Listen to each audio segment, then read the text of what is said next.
नमस्कार किसान भाइयों, स्वागत है आपका शिवाजी कृषि फार्म पर। आज हम मूंग में बीज उपचार और बुवाई के सही तरीके के बारे में जानकारी देने वाले हैं। यदि आप सही तरीके से बीज उपचार करते हैं तो आपकी फसल शुरुआती फंगस जनित रोग जैसे जड़ सड़न, डैम्पिंग ऑफ, दीमक, सफ़ेद मक्खी, माहू जैसे कीटों से सुरक्षित रहती है। साथ ही अंकुरण भी अच्छा होता है। साथ ही अगर आप सही तरीके से पर्याप्त बीज दर, उचित दूरी के साथ पर्याप्त गहराई पर बुवाई करते हैं तो फसल को पर्याप्त हवा और सूर्य प्रकाश मिलता है, जिससे रोगों व कीटों का प्रकोप कम होता है और फसल की ग्रोथ अच्छी होती है, जिससे आपके उत्पादन में 20 से 30% तक की वृद्धि होती है। तो बीज उपचार और बुवाई का सही तरीका ज़रूर पता होना चाहिए। पिछले वीडियो में हमने खेत की तैयारी और बेसल डोज के बारे में जानकारी दी थी, जिसकी लिंक ऊपर दी गई है। पहले बीज उपचार की बात करते हैं। तो बुवाई से पूर्व बीज को फंगिसाइड, कीटनाशक और जैविक कल्चर से उपचारित करना बीज उपचार कहलाता है। सबसे पहले बीज को फंगिसाइड, फिर कीटनाशक और सबसे बाद में जैविक कल्चर से उपचारित करना चाहिए। किसान भाई अपनी परिस्थिति के अनुसार तीनों में से किसी एक दवा से बीज उपचार कर सकते हैं, लेकिन कम से कम फंगिसाइड से बीज उपचार जरूर करना चाहिए।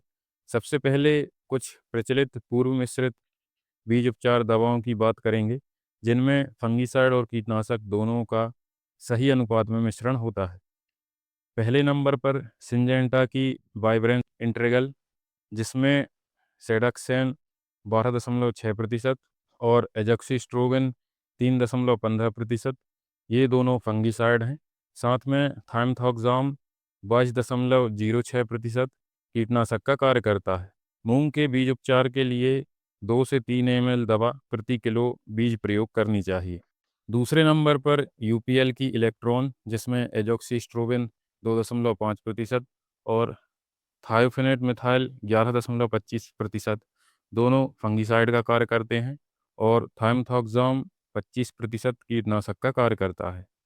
बीज उपचार के लिए 5 से 10 ml दवा प्रति किलो बीज लेनी चाहिए। इस टेक्निकल की दूसरी कंपनी की दवाएं भी बाजार में मिलती हैं, आप उनका प्रयोग भी कर सकते हैं। इसके अलावा भी अन्य टेक्निकल की दवाएं आती हैं, जिनमें कीटनाशक और फंगिसाइड का कॉम्बिनेशन होता है। आप उपलब्धता के अनुसार उन दवाओं का प्रयोग भी कर सकते हैं। यदि आप केवल फंगिसाइड से बीज उपचार करना चाहते हैं तो बीएसएफ की जेलोरा, जिसमें thiophanate methyl 45% plus pyraclostrobin 5 FS formulation में होता है, 3 से 4 ml दवा प्रति किलो बीज की दर से प्रयोग कर सकते हैं।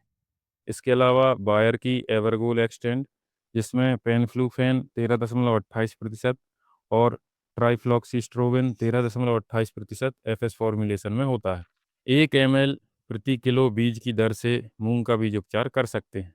यदि कम खर्च में बीज उपचार करना चाहते हैं, कार्बेंडाजिम 12% प्लस मैनकोजेब 63% का कॉम्बिनेशन, जो साफ नाम से प्रचलित है, का 2 से 3 ग्राम प्रति किलो की दर से बीज उपचार कर सकते हैं।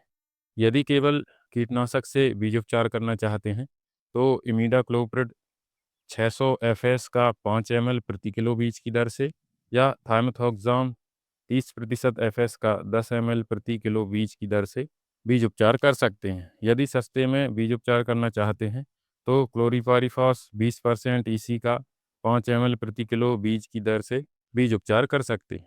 इसके अलावा यदि जैविक उपचार की बात करें तो फंगिसाइड में ट्राइकोडर्मा 10 ग्राम प्रति किलो बीज, जैविक कल्चर में माइक्रोराइजा 10 ग्राम प्रति किलो बीज, एनपीके कंसोर्सिया 10 ml प्रति किलो बीज, राइजोबियम 5 से 7 ग्राम प्रति किलो बीज, पीएसबी कल्चर 5 ग्राम प्रति किलो बीज का प्रयोग कर सकते हैं। बीज उपचार के बाद बीज को छाया में हवादार स्थान पर सुखाना चाहिए।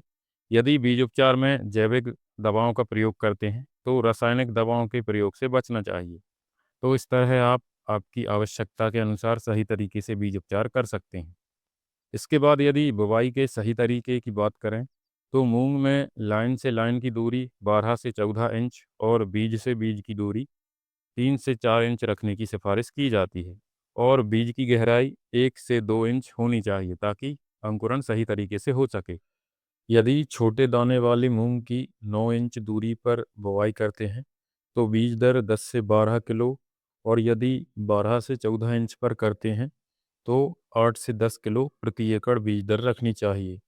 यदि बड़े दाने वाले मूंग की 9 इंच पर बुवाई करते हैं तो बीज दर 12 से 14 किलो, और यदि 12 से 14 इंच पर करते हैं तो बीज दर 10 से 12 किलो प्रति एकड़ रखनी चाहिए। तो इस तरह आप मूंग में सही तरीके से बीज उपचार और बुवाई करके उत्पादन 20 से 30% बढ़ा सकते हैं। अगले वीडियो में हम प्री इमरजेंस हर्बिसाइड के बारे में चर्चा करेंगे। इसी तरह मूंग की खेती से जुड़ी वैज्ञानिक जानकारी के लिए हमारे यूट्यूब चैनल को सब्सक्राइब कर लें और बेल आइकन को भी प्रेस कर लें, जिससे आने वाले वीडियो का नोटिफिकेशन आपको मिलता रहे। धन्यवाद।